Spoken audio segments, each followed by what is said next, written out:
Hello class.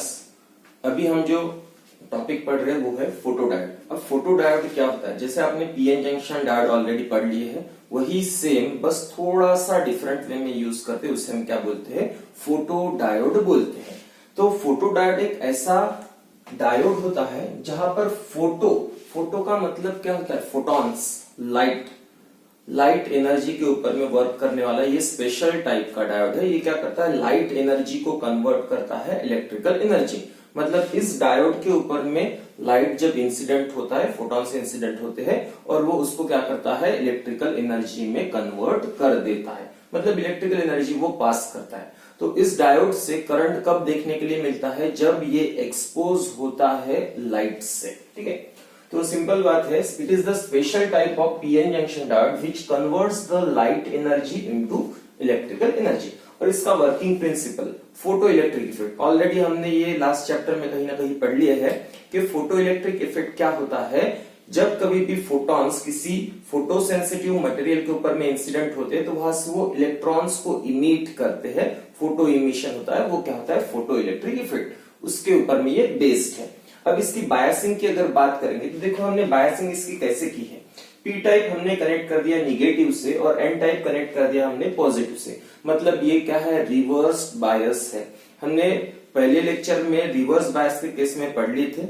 उस case में हमने ब्रेकडाउन वोल्टेज भी देख लिए थे और सैचुरेशन वोल्टेज। लेकिन ब्रेकडाउन वोल्टेज आने के पहले वाले पोर्शन में ये फोटोडायोड बैठता है। यहाँ पर ब्रेकडाउन वोल्टेज की बात ही नहीं आती। आप ऐसा नहीं सोचना कि ये रिवर्स बायस पर वर्क करता है, यहाँ पर कहीं पर ब्रेकडाउन वोल्टेज होने वाला है, ऐसा कुछ भी नहीं रहेगा। तो इसकी जो बायसिंग होती है रिवर्स बायस होती है। और रिवर्स बायस में हमें पता है, देखो रिवर्स बायस में हमने देखे थे कि करंट स्टार्टिंग में जो फ्लो हुआ था किस वजह से फ्लो हो गया था। क्या वो मेजॉरिटी कैरियर्स की वजह से हुआ था? वो नहीं हुआ था। वो फ्लो होता है माइनॉरिटी कैरियर्स की वजह से। आपको पता है पी टाइप में क्या होते हैं, होल्स, एन टाइप में क्या होते हैं, इलेक्ट्रॉन्स। ये मेजॉरिटी कैरियर्स होते, लेकिन एन टाइप में इलेक्ट्रॉन्स मेजॉरिटी कैरियर होगी तो माइनॉरिटी कैरियर कौन होते हैं, यहाँ पर होल्स। पी टाइप में मेजॉरिटी कैरियर्स क्या है, होल्स, इसलिए माइनॉरिटी कैरियर्स क्या रहेंगे, इलेक्ट्रॉन्स। तो माइनॉरिटी कैरियर्स के वजह से करंट यहां पर फ्लो होता है, इसलिए ये क्या है, रिवर्स बायस है। रिवर्स बायस में ऐसा ही सिस्टम होता है और इसको हम रिवर्स बायस में ही क्यों यूज करेंगे, क्योंकि ये ऐसा सिस्टम है जो छोटा सा छोटा करंट जो है वो फाइंड आउट करने के काम में आता है, इसीलिए ही हम इसे रिवर्स बायस में यूज करेंगे। और जब हमने इसके वीआई कैरेक्टरिस्टिक दिख लेते पीएन जंक्शन के, उस समय आपको पता होगा कि हमने फॉरवर्ड बायसिंग में मिली एम्पियर करंट लिखे थे उस ग्राफ में, और रिवर्स बायसिंग में माइक्रो एम्पियर, क्योंकि रिवर्स बायसिंग का करंट बहुत छोटा होता है और बहुत छोटे करंट को डिटेक्ट करने की वजह से इसको हम रिवर्स बायस में कनेक्ट करते हैं। और यहाँ पर जो करंट का कंसेप्ट होता है वो क्या होता है, रिवर्स करंट रहता है। मतलब जो भी करंट यहाँ पर मिलता है रिवर्स करंट होता है। और रिवर्स करंट फ्लो होने का एक रीजन है माइनॉरिटी चार्जेस। यहाँ पर हमने माइनॉरिटी चार्जेस वगैरह नहीं दिखा है क्योंकि बहुत ज्यादा कंफ्यूजन होता है और आप सिंपली जितनी चीजें आप पढ़ सकते हो, लर्न कर सकते हो, उतनी ही लिखने की कोशिश करेंगे, क्योंकि हम 10 जगह से जब पढ़ते हैं तब इस मैटर में कंफ्यूजन होना बनता है। तो अब इसको हम देख रहे हैं, इसको हमने कैसे कनेक्ट किए हैं, रिवर्स बायस में। यहाँ पर ऑलरेडी जब ये पीएन जंक्शन लगाया हुआ है, इसका ये जो डिप्लेशन लेयर कैसे फॉर्म हो गया वो हमने फर्स्ट लेक्चर में देख लिए थे। और इसका एक खुद का पोटेंशियल बैरियर भी होता है, इसका खुद का पोटेंशियल बैरियर, मतलब ये आने जाने वाले इलेक्ट्रॉन्स को रोक देता है खुद के पोटेंशियल के वजह से। थोड़ी देर के लिए मान लेते कि हमने सप्लाई हटा दिया ऐसे, और यहाँ पर ये जो डिप्लेशन लेयर है इसका खुद का पोटेंशियल बैरियर है। और अगर ये सिलिकॉन मटेरियल हम मानते हैं तो इस केस में सपोज टू बी 0.7 वोल्ट्स, इतना इसका पोटेंशियल बैरियर है। अगर देखो हमने यहाँ पर ये जो लगा दिए है करंट, मतलब सप्लाई दे दिए है हमने इसको, अगर ये सप्लाई दिया वाला अगर 0.7 वोल्ट से ज्यादा होगा तो ये इसको डिफीट करके क्रॉस करेगा, इलेक्ट्रॉन्स क्रॉस करेंगे। अब क्या होता है यहां पर कि इसके पास में फिलहाल इतनी एनर्जी नहीं है कि वो उसको डिफीट कर सकता है। ठीक है, मान लेते हैं यहां पर भी हमने जो सप्लाई दिए है 0.7 वोल्ट्स ही दिए हैं, ऐसा आप कंसिडर करें। ये सभी फॉर एग्जांपल चल रहा है, ठीक है। ये तो होता ही है कि सिलिकॉन के केस में पोटेंशियल बैरियर 0.7 वोल्ट है और हमने यहाँ पर बैटरी को 0.7 वोल्ट दिया, ऐसा ही आप कंसीडर करके चलो। तो 0.7 वोल्ट को 0.7 वोल्ट अभी भी डिफीट कर रहा है, वो इलेक्ट्रॉन्स को फ्लो होने नहीं देगा। अब देखो क्या होगा, जब हम यहाँ पर लाइट को इंसिडेंट होने देंगे। अब लाइट को इंसिडेंट होने के लिए ये मटेरियल तो फोटोसेंसिटिव है ही, लेकिन इस पीएन जंक्शन डायोड में स्पेशली थोड़ा सा कंस्ट्रक्शन किया रहता है, एक छोटी सी ग्लास विंडो प्लेस की रहती है, जिसकी वजह से वहां पर लाइट क्या होता है, इंसिडेंट होता है। चलो मान लेते हैं कुछ इस तरह का इसका कंस्ट्रक्शन होगा कि इस डायोड के ऊपर में यहाँ कहीं तो भी एक छोटी सी ऐसी ट्रांसपेरेंट विंडो होगी। उस ट्रांसपेरेंट विंडो से क्या होता है, ये जो है light in the form of photons यहाँ पर इंसिडेंट होना चालू हो जाते हैं। अब यहाँ पर जब फोटॉन्स क्या हो गए, इंसिडेंट हो गए।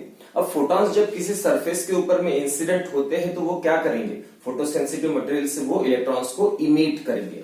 अब इन्होंने क्या कर दिया, इस मटेरियल से जो कि सिलिकॉन था वहां से उन्होंने क्या कर दी, इलेक्ट्रॉन्स को इमिट कर दी। वो हम यहाँ पर नहीं दिखा रहे, लेकिन आप समझो कि हम वहां पर क्या हो गया, फोटॉन्स आने की वजह से इलेक्ट्रॉन्स इमिट हो गए। अब यहाँ पर इलेक्ट्रॉन्स इमिट हो गए, तो इलेक्ट्रॉन्स अगर यहाँ पर इमिट हो जाएंगे इस डिप्लेशन लेयर में, ठीक है, ये जो लाइट आता है कहां पर आता है, डिप्लेशन लेयर के ऊपर में ही आता है, बाकी जगह पर नहीं आता। तो जब लाइट डिप्लेशन लेयर के ऊपर में आया, यहां से इलेक्ट्रॉन्स इमिट हो गए। इलेक्ट्रॉन्स इमिट हो गए तो ये देखो होल्स, होल्स क्या है, वैकेंसी। तो इलेक्ट्रॉन्स उनकी वैकेंसी कंप्लीट कर सकते हैं, तो इलेक्ट्रॉन्स ने क्या कर दिया, इनकी वैकेंसी कंप्लीट कर दिया। ये वैकेंसी फिलअप कर दिया किसने, इलेक्ट्रॉन्स ने। तो अभी ये जो डिप्लेशन लेयर देखो, ये डिप्लेशन लेयर क्या होगी, कम। जो होल्स की वजह से डिप्लेशन लेयर थी वो कैसे होगी, छोटी होगी। और इधर में ही वही बात है कि इधर में क्या होगा कि ये जो इलेक्ट्रॉन्स है, ये ऑलरेडी यहाँ पर इलेक्ट्रॉन्स है डिप्लेशन लेयर में, वो भी क्या करते हैं, उधर की जो वैकेंसी रहेंगे। अब देखो यहाँ की वैकेंसी पैक कर लिए थे, तो जिन इलेक्ट्रॉन्स ने ये वाली वैकेंसी पैक कर ली, कहीं ना कहीं से आए होंगे अंदर से, तो उन्होंने अपने पीछे होल छोड़ेंगे। उन होल्स को पैक करने के लिए ये इलेक्ट्रॉन्स भी चले जाते हैं उस साइड में, और इस केस में इनकी डिप्लीशन लेयर क्या हो जाती है, कम हो जाती है। अब ये जो डिप्लीशन लेयर कम होगी, पहले डिप्लीशन लेयर बड़ी थी इसलिए ज्यादा बड़ा पोटेंशियल बैरियर था। अब डिप्लेशन लेयर कम होगी तो ये जो पोटेंशियल बैरियर अगर 0.7 वोल्ट है तो उस केस में वो क्या हो जाएगा, कम हो जाएगा। क्योंकि पोटेंशियल बैरियर कब बढ़ता है, जब डिप्लेशन लेयर वाइड रहेगी, और जब वो थिन हो जाएंगी पोटेंशियल बैरियर घट जाता है। तो इसका पोटेंशियल बैरियर मान लेते सपोज टू बी 0.2 हो गया, तो इसके कंपेयर से वो तो कम है, तो ये अपनी ज्यादा एनर्जी लगाकर इलेक्ट्रॉन्स को क्या करेगा, इस सर्किट में घुमाएगा। और इलेक्ट्रॉन्स देखो, इलेक्ट्रॉन्स इस पॉजिटिव टर्मिनल की तरफ में अट्रैक्ट होंगे तो इलेक्ट्रॉन्स आएंगे इधर में, यहां से इलेक्ट्रॉन्स इन होल्स की तरफ में चले जाएंगे, इस तरह से इलेक्ट्रॉन्स इस तरह से यहां पर चलेंगे, और इलेक्ट्रॉन्स चलने के अपोजिट डायरेक्शन में किसकी डायरेक्शन होती है, करंट की। इस तरह से हम ये बोल सकते हैं कि यहां पर करंट यहां पर इस डायरेक्शन में फ्लो होने वाला है। तो करंट कब फ्लो हो गया था, जब लाइट इंसिडेंट हो गया। लाइट इंसिडेंट होने के पहले करंट फ्लो हो गया था क्या, नहीं। तो ये ऐसा है कि लाइट सेंसिटिव डायोड है, लाइट आने पर ही ये काम करना चालू कर देता है। और यहाँ पर जो भी करंट यहाँ पर फ्लो होता है वो कैसे होता है, रिवर्स, क्योंकि ये रिवर्स बायस में जोड़ा गया है। इसके दो ग्राफ हम देख लेते हैं। इन दो ग्राफ में यहाँ पर देखो, ये जो फोर्थ क्वाड्रेंट है यहाँ पर ये सब कुछ ड्रॉ किया है, रिवर्स बायस की हम बात कर रहे हैं। यहाँ पर जो सबसे पहले लाइन यहाँ पर ड्रॉ की है एज अ ग्राफ, वो क्या है, डार्क करंट। अब डार्क करंट क्या होता है वो समझ लेते हैं। जब हमने सप्लाई नहीं दिए थे तब भी माइनॉरिटी कैरियर्स की वजह से करंट फ्लो होता है, ठीक है, सप्लाई हमने नहीं दिए थे, या फिर सोचो कि सप्लाई हमने कुछ भी नहीं दिए, बढ़ा ही नहीं है, यहाँ पर 0.7 था, यहाँ पर भी 0.7 था, तो कुछ भी करंट फ्लो नहीं होता ऐसे हम मान रहे थे। लेकिन तब भी क्या होता है, माइनॉरिटी कैरियर्स के वजह से करंट फ्लो होता है, ऑलरेडी करंट फ्लो होता है। ऐसा सोचो कि सप्लाई नहीं देने पर भी यहाँ पर एक करंट होता है, किसके वजह से, माइनॉरिटी कैरियर्स की वजह से, और उस करंट को बोला जाता है डार्क करंट। तो यहां से ये डार्क करंट, बहुत कम वैल्यू का डार्क करंट अपने को देखने के लिए मिलता है। ठीक है, ये बहुत कम वैल्यू का डार्क करंट है। देखो इस एक्सिस पर हम सामने बढ़ेंगे तो करंट, इस एक्सिस पर हम सामने बढ़ेंगे तो क्या होता है, वोल्टेज। बहुत कम वैल्यू का डार्क करंट देखने के लिए मिलता है, और उसकी जो वैल्यू होती है करंट की, वो कैसे होती है, सैचुरेट होती है, एक जैसी ही होती है। चाहे वोल्टेज भी बढ़ा लो तब भी उतनी ही रहेंगी, क्योंकि जितने माइनॉरिटी कैरियर्स, उनके वजह से ये करंट होता है। माइनॉरिटी कैरियर्स खत्म होंगे तो करंट की यही वैल्यू रहेंगी, उससे ज्यादा बढ़ेंगे, इसलिए सैचुरेटेड करंट की वैल्यू होगी।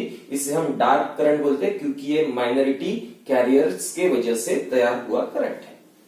जब हम लाइट की इंटेंसिटी बढ़ाए, लाइट की इंटेंसिटी क्या कर दी हमने, बढ़ाए, तब क्या बढ़ाते हम, नंबर ऑफ फोटॉन्स। इंटेंसिटी बढ़ी मतलब फोटॉन्स बढ़ गए। ठीक है, तो जैसे जैसे नेक्स्ट ग्राफ आता है, मतलब लाइट की इंटेंसिटी क्या हो रही है, बढ़ रही है, मतलब नंबर ऑफ फोटॉन्स बढ़ रहे हैं। नंबर ऑफ फोटॉन्स बढ़ेंगे तो इलेक्ट्रॉन्स का इमिशन भी बढ़ेगा और करंट भी क्या हो जाएगा, बढ़ जाएगा। उस तरह से ये ग्राफ भी यहाँ पर प्लॉट हुए हैं। आप कभी कभी देखोगे, आप कभी भी गूगल वगैरह करोगे, कभी भी करोगे, तो आपको ये जो ग्राफ है वो इस पॉइंट से भी आया हुआ दिखेगा, ये यहां से भी दिखेगा। ये दोनों भी ग्राफ सेम ही, मतलब सही है, गलत इसमें कुछ भी नहीं है। बस इसमें ऐसा कंसीडर किया है कि फॉरवर्ड बायसिंग अगर वोल्टेज देते हैं, फॉरवर्ड बायसिंग वोल्टेज का मतलब ऐसा नहीं होगा कि हम इसको फॉरवर्ड बायस में लगा रहे हैं, बस हम यहाँ पर वोल्टेज देंगे, तो वोल्टेज देंगे तो निगेटिव वोल्टेज नहीं देंगे। अगर हमने यहाँ पर पॉजिटिव वोल्टेज दे दिए और positive voltage suppose to be 0.5 भी दे दिए, तब भी क्या होगा, रिवर्स करंट ही जाएगा। ये अभी भी थर्ड क्वाड्रेंट में जा रहा है, अभी भी ये रिवर्स बायस में जुड़ा है और ये रिवर्स करंट ही जा रहा है। जैसे जैसे इंटेंसिटी बढ़ेगी वैसे वैसे रिवर्स करंट की वैल्यू, पहले रिवर्स करंट की वैल्यू बहुत इतनी थी, ये लेवल की डार्क करंट की लेवल, यहाँ पर इतनी होगी वैल्यू, यहाँ इतनी होगी, इतनी होगी, तो रिवर्स करंट की वैल्यू क्या हो रही है, बढ़ रही है with respect to the intensity. तो हम ऐसा बोल सकते हैं कि intensity is directly proportional to the current, हम यहाँ पर बोल सकते हैं। इसी को इस ग्राफ में भी समझ सकते हैं हम लोग। अब ये ऐसा मत सोचिएगा कि ये ग्राफ फर्स्ट क्वाड्रेंट में बना है तो फॉरवर्ड बायसिंग में जुड़ा है, ऐसी बात नहीं है। बस सिंपली हम दोनों के वर्सेस का ग्राफ देख रहे हैं। एक क्या है, लाइट इंटेंसिटी, जो कि इंटेंसिटी बहुत कम है, मिलीवैट पर सेंटीमीटर, बहुत छोटे अमाउंट ऑफ की लाइट की हम बात कर रहे हैं। और वर्सेस क्या हो गया, रिवर्स करंट, ये जो रिवर्स करंट है वही हो गया। स्टार्टिंग में देखो, स्टार्टिंग में सिर्फ डार्क करंट होता है बिना सप्लाई दिए हुए, ये स्टार्टिंग का हो गया डार्क करंट। फिर जैसे हम सप्लाई देते हैं, मतलब जैसे जैसे हम फोटॉन्स बढ़ाते हैं, फोटॉन्स को अलाउ कर लेते हैं, इंटेंसिटी उसकी बढ़ाते हैं, तो क्या हो गया, इंटेंसिटी बढ़ रही, इस एक्सिस पर जाएंगे तो इंटेंसिटी बढ़ेगी। जैसे जैसे इंटेंसिटी बढ़ेगी करंट भी बढ़ेगा। तो जैसे इंटेंसिटी मान लेते हैं, इतनी इंटेंसिटी बढ़ी तो करंट इतना बढ़ गया, इतनी इंटेंसिटी बढ़ी तो करंट इतना बढ़ गया, और इंटेंसिटी बढ़ी तो और करंट बढ़ गया।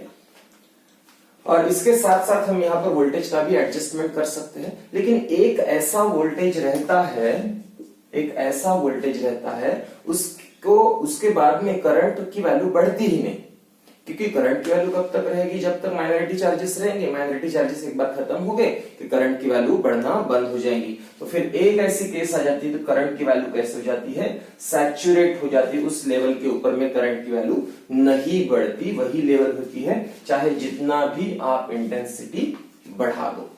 तो इस तरह से ये जो हम पढ़ रहे हैं वो क्या है, फोटोडायोड। इसके और कुछ पॉइंट्स हम पढ़ेंगे और इसके एडवांटेजेस भी पढ़ लेंगे। आप इसको एक बार रिवाइज कर लो।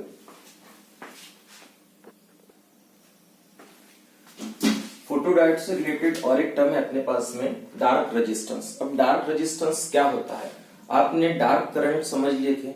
जब क्या होता है, कोई भी सप्लाई नहीं होता, उस समय में माइनॉरिटी कैरियर चार्जेस की वजह से जो करंट फ्लो होता है उसे हम क्या बोलते हैं, डार्क करंट। और उसी वक्त में जो रेजिस्टेंस होता है डायोड का, बिना उसको बैटरी से जोड़े हुए और बिना लाइट इंसिडेंट हुए, उस समय में उस डायोड का जो रेजिस्टेंस होता है उसे हम क्या बोलेंगे, dark resistance. So what is dark resistance? Resistance of the photodiode when not illuminated. जब उस डायोड के ऊपर में लाइट आया ही नहीं है उस वक्त में जो रेजिस्टेंस रहेगा उसे हम बोलेंगे डार्क रेजिस्टेंस। और इसकी वैल्यू एक रेशियो के फॉर्म में हम दे सकते हैं। अब देखो यहाँ पर हमने ऐसा बोले थे कि स्टार्टिंग में माइनॉरिटी कैरियर चार्जेस की वजह से एक करंट होता है उसे हम डार्क करंट बोलते हैं। जैसे लाइट की इंटेंसिटी होती है ये करंट बढ़ जाता है और एक ऐसी लेवल आ जाती है कि करंट की वैल्यू कैसे हो जाती है सैचुरेट। तो एक ऐसा वोल्टेज जहां पर करंट की वैल्यू सैचुरेट हो रही है वो वाला वोल्टेज मैक्सिमम रिवर्स वोल्टेज ऐसा एक रिवर्स वोल्टेज जहां पर करंट की वैल्यू कैसे हो रही है सैचुरेट हो रही है टू द डार्क करंट। इन दोनों का रेशियो कहलाता है रेजिस्टेंस, डार्क रेजिस्टेंस कहलाता है। ठीक है, इसके कुछ एडवांटेजेस है।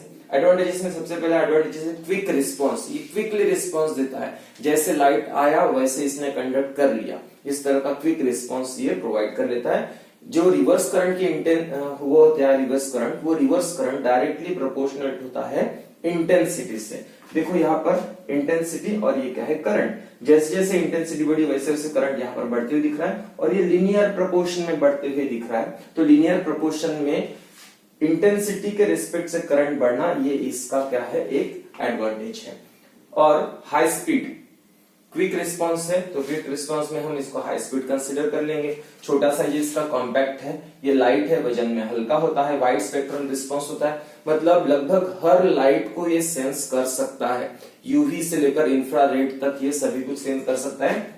जैसे यूवी 190 नैनोमीटर का रेंजेस से लेकर 1100 नैनोमीटर मतलब इंफ्रारेड के जो रेंजेस होते हैं उनके बीच में ये सेंस कर सकता है। इसलिए हम बोल सकते हैं कि वाइड स्पेक्ट्रल रिस्पांस होता है, हर तरह के लाइट के लिए वो सेंसर का काम कर सकता है। लो कॉस्ट इसकी होती है, बहुत छोटा सा डिवाइस होता है इसलिए इसकी कॉस्ट भी लो होती है। और जबकि इलेक्ट्रॉनिक कंपोनेंट्स है इनकी प्राइसेस क्या होती है कम होती है। मेन डिसएडवांटेजेस इसका है ये टेम्परेचर वेरिएटेड है, बहुत ज्यादा टेम्परेचर इस डिवाइस का खुद का बढ़ गया तो मेल फंक्शनिंग हो जाती है इसकी, मतलब ये खराब होगा, बराबर रीडिंग्स नहीं देगा, बराबर काम नहीं करेगा, ऐसे केसेस देखने के लिए मिलते हैं। वो भी कब, जब इसका टेम्परेचर बढ़ जाता है तब। और बाद में ऐसी भी बात होती है कि अगर लाइट की इंटेंसिटी बहुत ही कम है उस समय में ये बहुत लो रिवर्स करंट दे देता है और बहुत ही लो रिवर्स करंट कभी कभी डिटेक्ट नहीं होता, इतना लो रिवर्स करंट दे देता है, तो उस केस में ये इसका डिसएडवांटेज मान लिया जाता है।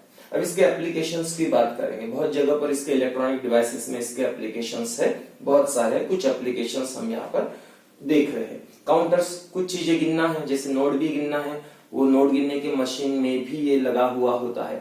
अब सोचो हम लोग ये डिवाइसेस देखेंगे तो आप जैसे सोचेंगे कि जब लाइट आता है तब ये कंडक्ट होता है, ठीक है, लाइट आता है तब ये कंडक्ट होता है। तो लाइट का आना और ना आना दोनों के केस में ये डिवाइस यूज होता है, लाइट का आना और ना आना। थोड़ी देर के लिए इसका एक एग्जांपल मैं लेता हूं, बर्गलर अलार्म। ध्यान दो, बर्गलर अलार्म यहाँ पर क्या है, लाइट का एक डिवाइस हमने लगा दिया, suppose to be infrared light. Infrared light यहाँ पर पड़ रहा है, यहाँ पर है ये सेंसर, कौन सा सेंसर, फोटोडायोड वाला सेंसर, और ये फोटोडायोड वाला सेंसर काम कर रहा है।